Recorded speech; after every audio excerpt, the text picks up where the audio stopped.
रेगिस्तान की तपती रेत के बीच, जहां सूरज की किरणें तलवार सी चुभती थीं, एक प्राचीन साम्राज्य बसता था, कुंभलगढ़।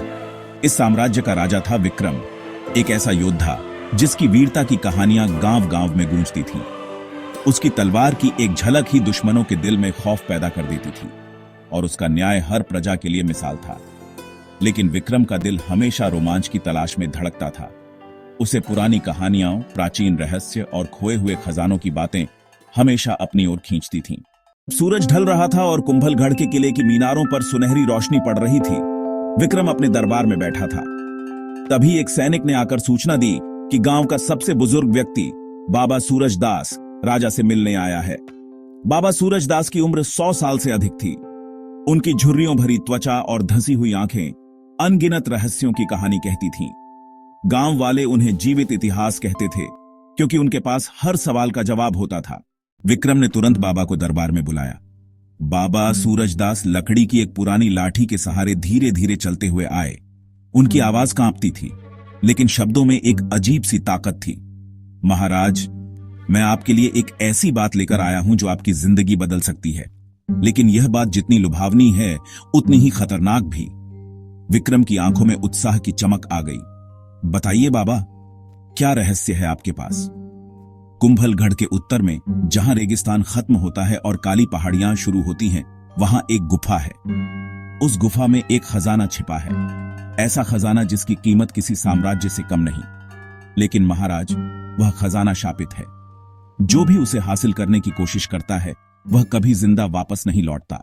दरबार में सन्नाटा छा गया। सैनिकों के चेहरों पर डर की रेखाएं उभर आईं, लेकिन विक्रम के चेहरे पर एक मुस्कान थी। शापित खजाना? यह तो मेरे लिए चुनौती है बाबा। मैं उस गुफा में जाऊंगा और उस खजाने को हासिल करूंगा।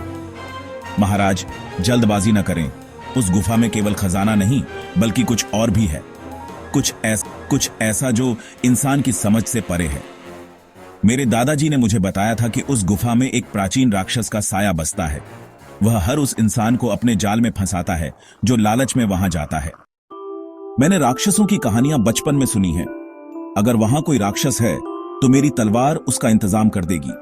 ठीक है महाराज, लेकिन एक बात याद रखें, गुफा में प्रवेश करने से पहले अपने दिल को शुद्ध रखें, क्योंकि वह राक्षस आपके डर और लालच को ही हथियार बनाता है। अगले दिन सुबह विक्रम ने अपनी सबसे भरोसेमंद सेना के साथ गुफा की ओर प्रस्थान किया। उसकी सेना में 50 योद्धा थे, जिनमें से कुछ उसके बचपन के दोस्त थे। उनमें से एक था रुद्र, विक्रम का सबसे करीबी मित्र, जो अपनी ताकत और हिम्मत के लिए मशहूर था। दूसरा था भानु, एक धनुर्धर जिसका निशाना कभी नहीं चूकता था। और तीसरी थी माया, एक महिला योद्धा जो अपनी चतुराई और जासूसी के लिए जानी जाती थी। रेगिस्तान का सफर आसान नहीं था। दिन में सूरज आग उगलता था और रात में ठंड हड्डियों को चीर देती थी। 3 दिन की यात्रा के बाद वे काली पहाड़ियों के पास पहुंचे। ये पहाड़ियां अपने आप में एक रहस्य थीं। उनकी चट्टानें काली थीं, मानो किसी ने उन्हें कोयले से रंग दिया हो। आसपास कोई पेड़ पौधा नहीं था, केवल रेत और पत्थर।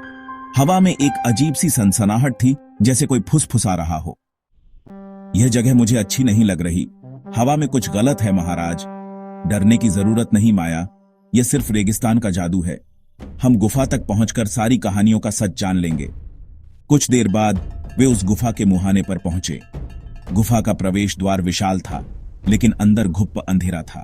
प्रवेश द्वार के ऊपर कुछ प्राचीन चित्र उकेरे गए थे, राक्षसों, योद्धाओं और एक विशाल रत्न की आकृतियां। ये चित्र कम से कम 1000 साल पुराने हैं। ये गुफा कोई साधारण जगह नहीं है। चलो, अब समय आ गया है कि हम इस रहस्य को सुलझाएं। उसने अपनी सेना को 2 हिस्सों में बांटा।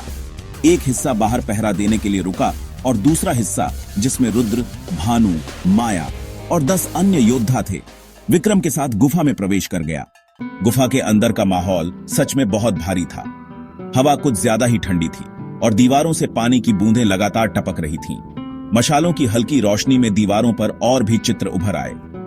इन चित्रों में एक विशाल राक्षस दिखाया गया था, जिसके कई सिर और पंजे थे।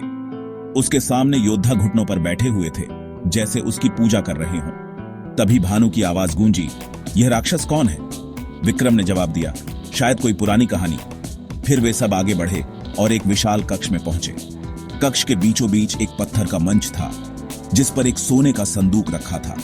संदूक पर नक्काशी थी, सांप, बिच्छू और कुछ अजीब से प्रतीक।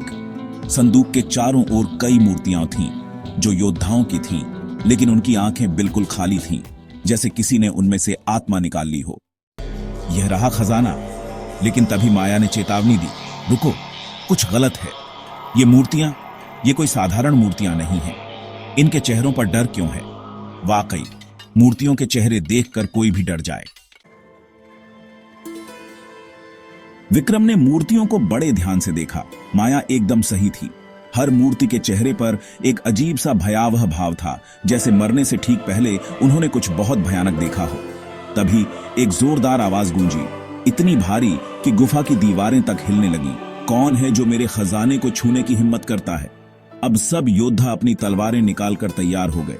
विक्रम ने अपनी मशाल ऊंची की और बोला, दिखाओ खुद को, मैं राजा विक्रम हूं और मैं किसी राक्षस से नहीं डरता। फिर वही भारी आवाज आई, विक्रम, एक और मूर्ख योद्धा जो मेरे जाल में फंस गया।